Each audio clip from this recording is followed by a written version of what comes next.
Alright, mega love shoutout po. Good evening mga kabsat. It's already 11:50 na po ng gabi. Mamaya alas 12 na. Nako, it's already midnight mga kabsat. So subtopic muna tayo mga kabsat. Pag-usapan naman natin dito kay Attorney Enzo. Paborito ni Maestro to, no? Kasi napaka-iksi yung mga live niya at saka mga content niya.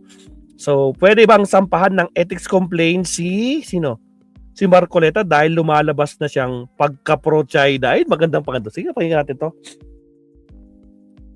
Ano, pwede bang sampahan ng ethics complaint itong si Marcoleta dahil sa lumalabas niyang pagka-pro-China? Hindi daw niya pinoprotektahan ng China, hindi daw niya dinedepensahan.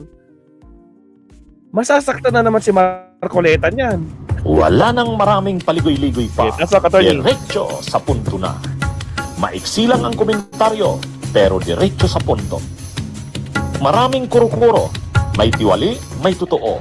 Dito, sa puntong diretso tayo. Punto, diretso. Michael Pangan, shoutout. Nakita natin kung paano sila nagsagutan ni Senador Kiko Pangilinan tungkol sa issue ng West Philippine Sea. Actually, yung issue na yan na nire-raise ni Marcoleta, palagi niya na yan sinasabi. Parang katulad din yan nung restitution. Di ba yung restitution issue na yan kay Diskaya? Ulit-ulit siya niya.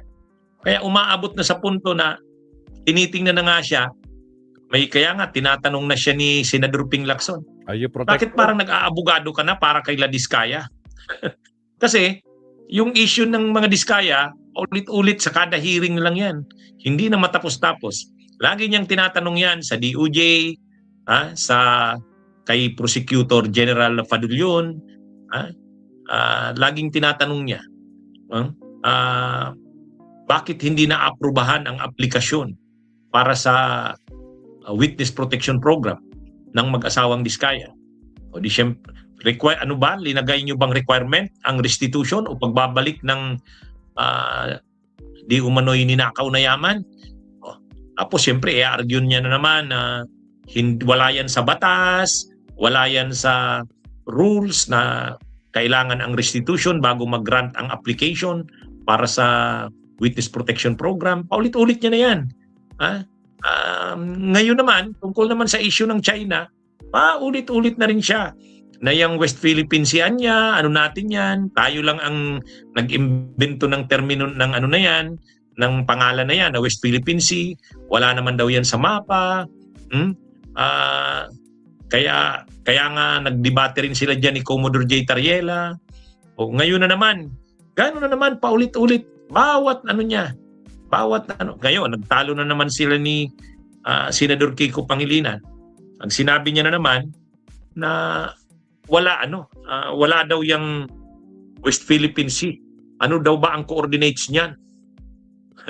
Ito yung pagkakasabi niya.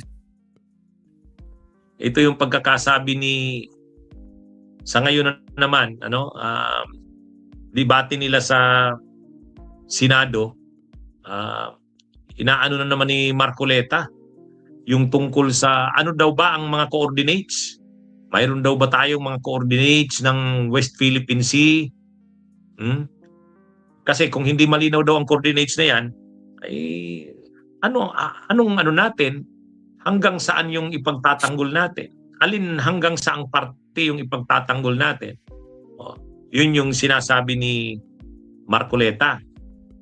Siyempre, sinagot naman siya ni sinagot naman siya ni Senador Kiko Pangilinan na ipanalo na natin yan sa Permanent Court of Arbitration. May arbitral ruling na dyan. Kumbaga, niresolve na yan, yung issue na yan. At malinaw na doon na sinabi kung nasaan, alin yung mga teritoryong sa atin. At kinilala na doon na tayo yung may right sa teritoryo na yan. Kaya, kumbaga ang sinasabi doon ni Senador Kiko Pangilinan, wag na nating pagtalunan kung alin yung ipagtatanggol natin. Ang ipagtanggol na lang natin yung desisyon. Yun na yun, tapos. Wala nang masyadong pagtatalo. Kaya lang talagang itong si Marcoleta, ulit-ulit ng issue na yan. Kahit si retired Senior Associate Justice Carpio, Yeah. ano na rin kinomentaryuhan na rin siya niyan. Binasag niya. Sabi ni retired Senior Associate Justice Carpio, Marcoleta demands coordinates for the West Philippine Sea, yet stays silent on China's coordinate. Less Tendas line. Our EEZ is defined by international law. China's claim is a lawless fiction. Today, only two remain who believes in the Tendas line, China and Marcoleta.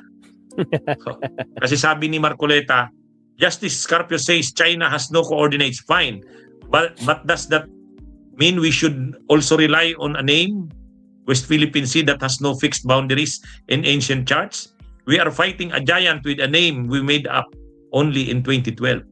Oh. Ngayon, ang pangit na dito, senador siya ng Pilipinas. Senador siya ng Pilipinas. Dapat, hindi siya ang nagre-raise ng mga isyong ganyan.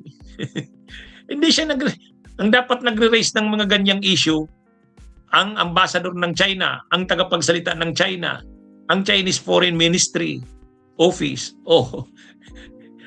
Yung mga tagapagsalita ng China. Pero tayo, na mamamayang Pilipino, ididepensa natin ang stand natin. Hindi yung sa mga sasabihin natin para pa tayong pumapabor sa China, lalo pat senador ka pa ng Pilipinas. Senador ka pa ng Pilipinas. Ngayon, lalabas niyan parang unethical na yung ginagawa mo. Napanood ko yung debate rin ni Congressman Marcelino Libanan, Minority Floor Leader sa Kamara.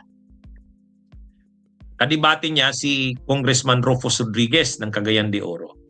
Ngayon, ganun din ang issue, yung China. Sinasabi ni Marcelino Libanan, mali yung ginawa ni Commodore J. Tariela. Dapat daw professional, diplomatic. Nagalit si Congressman Rufus Rodriguez. Sabi niya, bakit ganun? Kasamahan ka dito sa Kongreso, congressman ka ng Pilipinas. Member ka ng House of Representatives, ikaw pa yung nagsasabi ng ganyan. Kumbaga, pinapabawi niya yung statement ni Libanan kasi kung hindi daw, irereklamo niya sa Ethics Committee. Parang naisip ko rin, ganun din parang na rin panahon na rin sigurong mukhang kailangan na rin ireklamo sa Ethics Committee si Marcoleta. Sa ganyan. Kasi, hindi na maganda na parang tayo na ipanalo na nga natin yung issue na yan sa Permanent Court of Arbitration sa The Hague. Kinilala na yung ating yung ating rights, sovereign rights diyan sa mga teritoryo na yan sa West Philippine Sea. So ipaglaban na natin yung na yon. Idepensa na natin yung ruling na yon ng Permanent Court of Arbitration. Lalo na yung mga senador natin. Ngayon, pag ikaw, senador ka ng Pilipinas, ikaw pa yung parang kumi-question yan. Ikaw pa yung nagre-raise ng mga issues na dapat China ang nagre-raise niyan, hindi ikaw. Unethical na yan sa pagiging senador. Parang, na yan binibetray mo yung public trust. Betrayal ng public trust. Yung tiwala ng tao sa'yo na ikaw, senador, ipaglalaban mo ang interes, ang territorial sovereignty, ang national sovereignty natin, ang territorial integrity, ipaglalaban mo yan. Kung mayroon mang issue na ganyan, huwag ka nang mag-raise niyan. Hayaan mong ang China ang mag-raise niyan. Huwag kayo na mga senador. Kaya nga nakakalungkot itong sila Amy Marcos, itong sila Robin Padilla. Sabi nga ni Robin Padilla kung dinidepensa man daw niya ang China sa ginagawa niya, bahala daw ang mga taong nagsasabi nun. Kung siya daw ay pro-China, bahala na daw yung mga basta siya daw, sasabihin niya kung ano yung gusto niyang sabihin. Hindi na ito issue ng freedom of speech, freedom of expression. Lalo pa sila na may mga may parliamentary privilege ng mga sasabihin nila. Sa panahong ito, kailangan iisa ang lingwahe nating mga Pilipino. Lalo pat mga officials kayo ng bansa, senador. Kaya tama nga yung sinabi ni Congressman Rufus Rodriguez doon sa diskusyon nila ni Marcelino Libanan. congressman ka, ikaw pang nagre-raise ng ganyang issue? O di parang dalhin din natin sa Senado. Senador ka, si Senador Marcoleta. Ikaw pa ang nagre-raise ng ganyang issue, paulit-ulit na. Lumalabas parang pabor ka pa sa China. Unethical na yan. Betrayal of public trust yan. Yung tiwala sa iyo ng mamayang Pilipino. Awan ko kung ano. Pero hindi na maganda eh. Isang beses lang sana, pero hindi. Lagi nating naririnig yan kay Senador Marcoleta. Yung issue na yan tungkol sa West Philippines, na-imbento lang daw natin yan.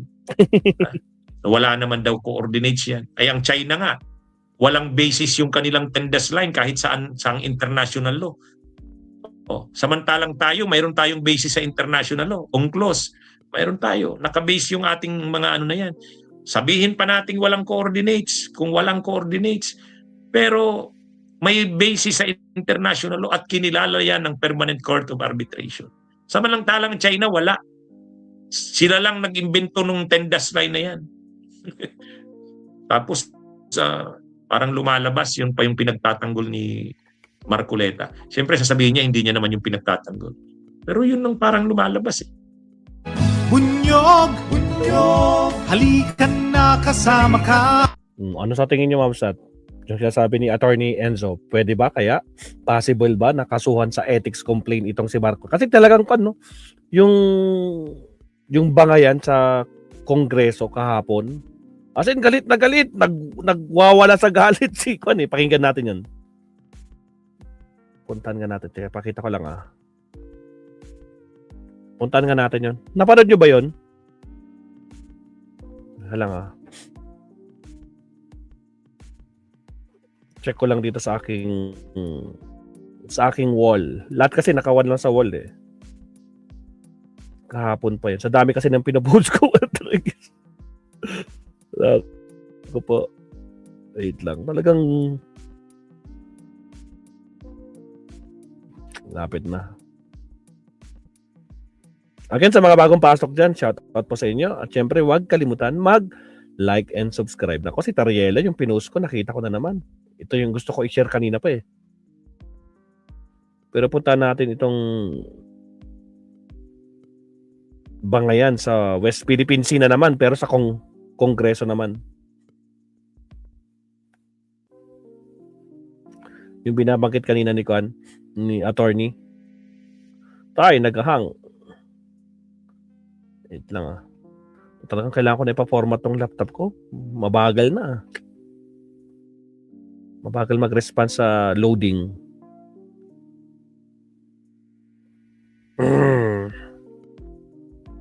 Uy.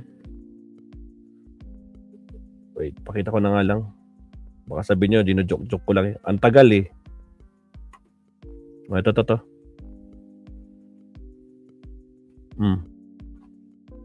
Walang lumalabas.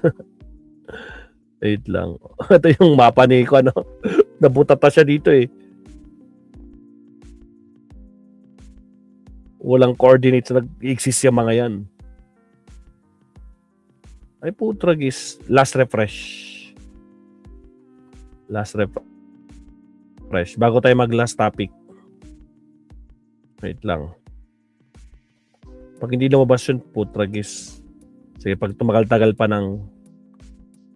tagal mag-response ng browser ko ngayon sa Facebook. Wala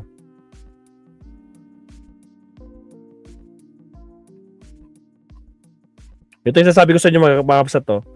Yung diniscuss ni Commodore Tariela, yung malalaking ships na tapos sasabihin nila mambubuli yung mga yung ating mga mangingis